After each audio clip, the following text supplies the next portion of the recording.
آج کی سٹوری شروع کرنے سے پہلے مجھے علامہ اقبال علیہ رحمہ کا ایک شعر یاد آ رہا ہے۔ آپ نے یورپ اور ان فرنگیوں یعنی انگریزوں کے بارے میں فرمایا تھا کہ نکتہ گو نمی گنجد در سخن یک جہاں آشوب و یک گیتی فتن۔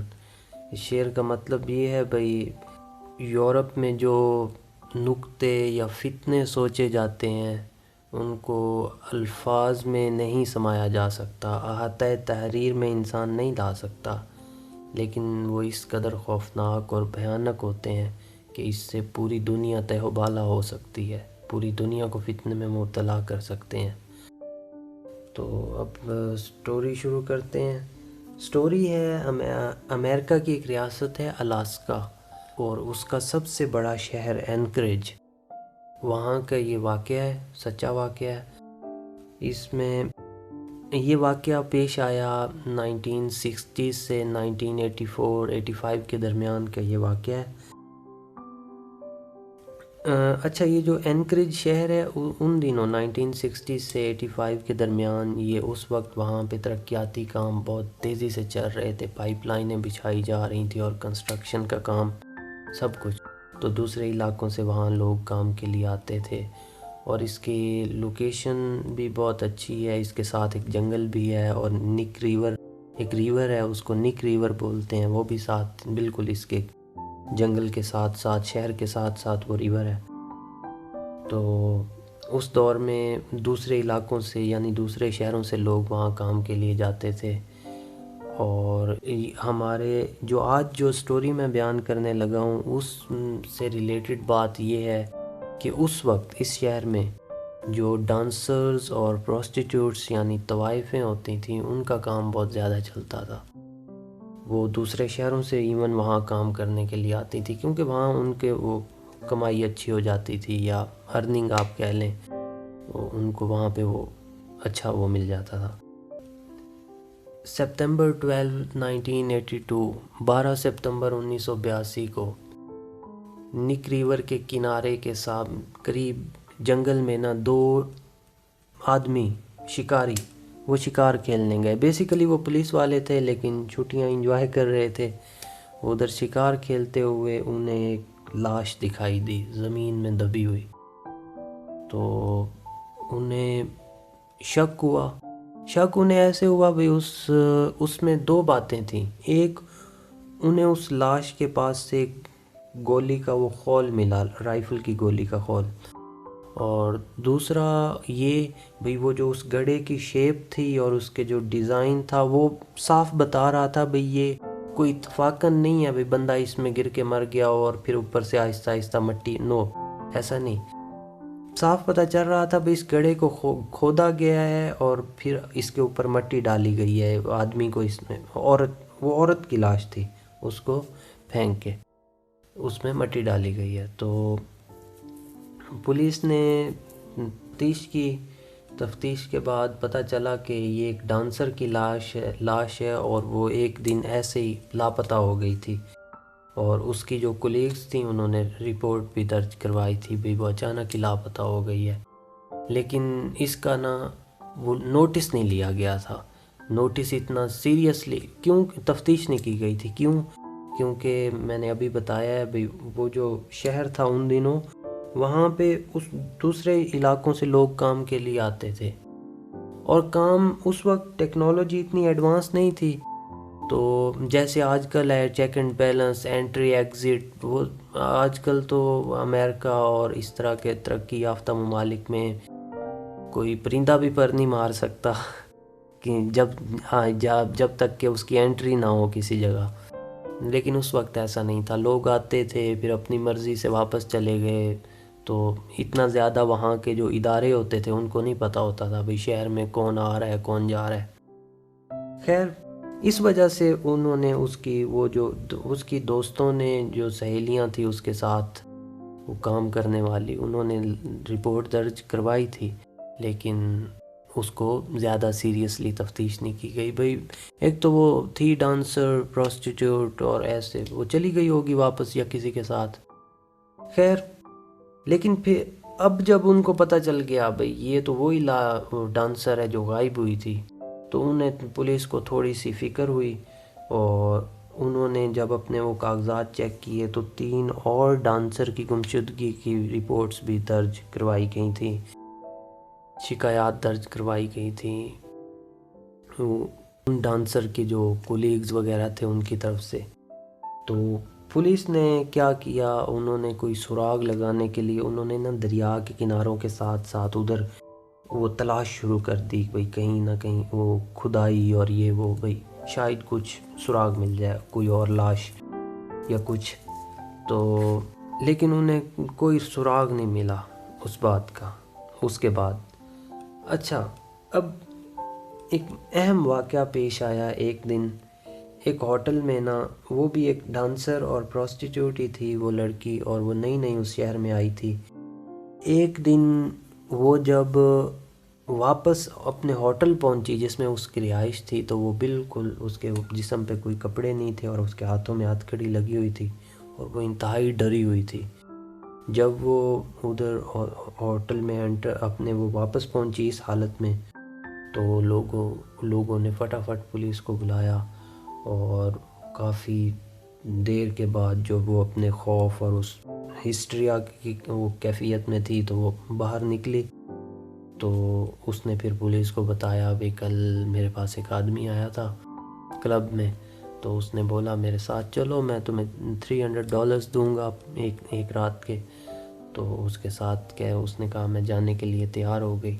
کہ جب میں اس کی پاس جا کے گاڑی میں بیٹھی، تو جیسے ہی میں گاڑی میں گئی تو اس بندے نے پسٹل نکال لی اور فوراً میرے ہاتھوں میں ہتھ کڑی ڈال لی، اور اس کے بعد وہ مجھے اپنے گھر لے گیا، اور وہاں جا کے اس نے مجھے چھت کے ساتھ ایک وہ رسا بندھا ہوا تھا، اس نے مجھے وہاں باندھ دیا اور زیادتی کرتا رہا، یا جو بھی اور تشدد بھی کہہ لیں، ٹھیک ہے۔ اور صبح کو وہ بندہ اس کو اپنے گاڑی میں ڈال کے ایک ایئرپورٹ پہ، اچھا اب امریکہ میں اور ایسے ملکوں میں جو لوگ ہوتے ہیں ان کئیوں کے پاس اپنے ذاتی وہ ہوتے ہیں پلین، اور وہ ان کے حکومت نے ان کو وہ باقاعدہ انہوں نے پرمیشن لی ہوتی ہے، وہ اس کو خود ہی اڑاتے ہیں اور ٹریول کر لیتے ہیں۔ تو وہ بندہ اس کو ایئرپورٹ پہ لے گیا اور اپنے پلین میں اس کو گاڑی سے نکال کے اور پلین میں ڈال کے اور اس کو اپنے کسی کاٹیج میں لے کے جانا چاہتا تھا جنگل میں۔ تو ادھر سے لڑکی کو بھاگنے کا موقع مل گیا، اور لڑکی بھاگی وہاں سے، اور وہ کسی طرح وہ آدمی بھی اس کے پیچھے بھاگا، لیکن آگے سے وہ ایک سڑک پہ لڑکی نے نا ایک گاڑی کو روکا، اس میں گھس گئی اور وہ جان بچا لی اس نے۔ یہ تھا لڑکی کا بیان۔ اب پولیس والوں نے جب اس کی تفتیش کی تو اس لڑکی نے وہ جو گھر کا ایڈریس بتایا تھا، گھر کا نقشہ بتایا تھا، بھئی کہاں پہ بیسمنٹ تھا یعنی تہہ خانہ، وہ مجھے اس میں لے کے گیا۔ بیسمنٹ کا نقشہ کیا تھا، بیسمنٹ میں کیا کیا تھا، ٹھیک ہے، اس بندے کا حلیہ بتایا۔ تو پولیس جب ادھر گئی تو سب کچھ سیم ٹو سیم، لیکن وہ بندہ اس نے کہا نہیں میں تو نہیں تھا۔ اور وہ بندہ 2 شہر کے معززین جو ایک معزز لوگ تھے ان کو گواہ کے طور پہ لے آیا، بھئی رات کو تو یہ ہمارے ساتھ تھا، رات کو تو یہ جب ہمارے ساتھ تھا تو وہ اس لڑکی کے ساتھ کیسے ہو سکتا ہے۔ تو پولیس اب وہ جو معزز آدمی تھے ان کی گواہی کو جھٹلا بھی نہیں سکتی تھی، اور دوسری طرف ایک طوائف، تو پولیس نے اس کو چھوڑ دیا بھئی۔ اچھا، پولیس نے ایک کام یہ کیا بھئی، انہوں نے نا اس لڑکی کو جا کے اس بندے کی بہت سارے آدمیوں کی تصویریں دکھائیں، لڑکی نے فوراً اس بندے کو پوائنٹ آؤٹ کیا یہ تھا، لیکن پولیس نے پھر اس چیز کو سیریس نہیں لیا، ٹھیک ہے، تو معاملہ رفع دفع ہو گیا۔ اچھا، 2 سپتمبر 1983 کو ایک اور لاش ملی، اسی دریا کے کنارے پر اسی طرح زمین میں دبی ہوئی، اور اسی طرح ساتھ ایک گولی، وہ رائفل کی گولی کا خول بھی ملا، ٹھیک ہے، لیکن اس لاش کی شناخت نہیں ہو رہی تھی۔ اب کہانی میں ایک ٹویسٹ آتا ہے، ایک نیا آفیسر آتا ہے، سارجنٹ فلوتھے، وہ بہت ایک ذہین اور موٹیویٹڈ قسم کا انسان ہوتا ہے۔ وہ آ کے انفارمیشن کلیکٹ کرتا ہے وہ بھائی پورے وہ جیسے کہتے ہیں نا بھائی دل جمعی سے کام کرتا ہے انٹرسٹ لے کے، ٹھیک ہے. تو وہ جو انفارمیشن وہ کلیکٹ کرتا ہے، اب میں نے پہلے بتایا بھائی اس دور میں کمپیوٹر اور اس کا استعمال اتنا نہیں تھا، ڈیٹا انٹری ایگزٹ یہ وہ مسنگ پر کچھ اس وقت فائلیں ہوتی تھیں بھائی وہ ہاتھ سے لکھی ہوئی. تو اس نے کسی طرح وہ ڈیٹا وہ اپنی پوری محنت کی اور وہ ڈیٹا اکٹھا کیا. تو 17 مسنگ لڑکیاں تھیں، جن میں سے 7 ایک جیسے قد، وزن اور عمر کی تھیں، اور مزے کی بات وہ 17 کے 17 ڈانسر تھیں. تو وہ اور زیادہ وہ ہوا موٹیویٹ ہوا وہ آفیسر، اور وہ بھئی وہ کسی سراغ کی تلاش میں تھا. تو ایک دن ایسا ہوا وہ سارجنٹ اپنے فیلوز اپنے دوستوں سے نا آفس میں اپنے کولیگز سے باتیں کر رہا تھا، وہ کیس کو ڈسکس کر رہا تھا. تو کمرے کے باہر سے میجر گزرا، اس کا آفیسر. تو اس کے کانوں میں آواز پڑی تو وہ روم میں آ گیا. اس نے کہا کیا بات کر رہے تھے. اس نے اس سے کچھ سوال پوچھے، ٹھیک ہے، اور کیس کی نوعیت پوچھی، بھئی کس بندے پہ شک ہے، حلیہ وغیرہ. تو وہ میجر جو تھا ظاہر ہے وہ سینئر آفیسر تھا اور وہ کافی سال سے سروس میں تھا. اس نے کہا، اس نے اس سارجنٹ کو بولا، سارجنٹ فلوتھی کو، بھئی مجھے شک ہے بھئی یہ جو باب ہینسن ہے، رابرٹ ہینسن اس بندے کا نام تھا، یہ پہلے بھی کسی کیس میں یہ حوالات کی وہ ہوا کھا چکا ہے، گرفتار ہو چکا ہے، اور باقاعدہ ثابت ہو گیا اس پہ جرم. تو اچھا ہوا یہ بھئی وہ جو تھا نا وہ لڑکی کٹی لارسن، اس نے اسی باب ہینسن کا پہ الزام لگایا تھا. اور باب ہینسن تھا کون؟ باب ہینسن کی وہاں پہ ایک وہ تھی بیکری تھی، یہ ایک بیکر تھا تو شہر میں، اور اچھا بھلا ویل سیٹلڈ بندہ تھا، بیوی بچے بھی تھے اس کے، سب کچھ. تو اچھا اب آگے چلتے ہیں سٹوری میں. وہ جو سارجنٹ فلوتھی تھا، سارجنٹ فلوتھی نے ان کیس میں بھی بہت زیادہ اس نے پھر وہ دلچسپی لی. اس نے دوسرے علاقوں سے، ٹھیک ہے، اور اس میجر نے جو کلو دیا تھا اس کی مدد سے اس نے دوسرے علاقوں سے اس نے لوگوں کے پوچھا، وہ جو قریب کے وہ تھے تھانے یا جو بھی، ادھر سے اس نے پوچھا بھئی کوئی اس طرح کے کیس ہیں پاسٹ میں پچھلے 20 سالوں میں تو مجھے دو، ہمیں انفارمیشن چاہیے. تو ادھر سے کافی انفارمیشن اکٹھی ہوئی، اور تھانوں سے، آس پاس کے علاقوں سے، ادھر کئی جگہوں سے اطلاعات آئیں بھئی ہاں ہمارے یہاں بھی 1-2 ایسی اموات ہوئی ہیں، ٹھیک ہے، بھی ریپ کیا گیا اور پھر قتل کیا گیا، لیکن قاتل نہیں ملا. اچھا اب اس میں کلو کہاں سے ملا؟ 2-3 علاقوں میں بھئی سپوز کیا 1971 میں سپتمبر میں ایک پہاڑی علاقے میں وہ ایک لڑکی کی وہ قتل ہوا، ٹھیک ہے. جب اس سارجنٹ نے فلوتھی نے وہ معلومات کی تو وہی اسی مہینے میں، اسی سال میں، اسی مہینے میں رابرٹ ہینسن بھی اسی علاقے میں تھا، چھٹیاں گزارنے گیا ہوا تھا. اسی طرح کے 1-2 اور کلو ملے، جہاں پہ قتل ہوتا تھا رابرٹ ہینسن اسی علاقے میں ہوتا تھا. اور اسی طرح کی اور بہت ساری باتیں. اس کو بالکل یقین ہو گیا وہ سارجنٹ فلوتھی کو، بھئی رابرٹ ہینسن ہی ہے، باب ہینسن اس کو کہتے تھے، بھئی یہی ہے ان قتل کے پیچھے ان سب کے. لیکن وہ اس پر بغیر کسی پکے ثبوت کے ہاتھ نہیں ڈال سکتا تھا، تو وہ ان ثبوتوں کی تلاش میں تھا. آخر کار اس نے کسی طرح اپنے آفیسرز کو منا لیا اور وارنٹ لے لیا باب ہینسن کے گھر کی تلاشی کا. جب اس نے جا کے باب ہینسن کے گھر کی تلاشی لی تو وہاں سے اسے ایک رائفل ملی اور وہاں سے کچھ اس کو، اچھا وہ رائفل کہاں سے ملی؟ وہ گھر کی جو سیلنگ ہوتی ہے نا، چھت وہ ہوئی ادھر اس میں چھپا کے رکھی ہوئی تھی وہ رائفل. اور اس سیلنگ میں سے کیا ملا؟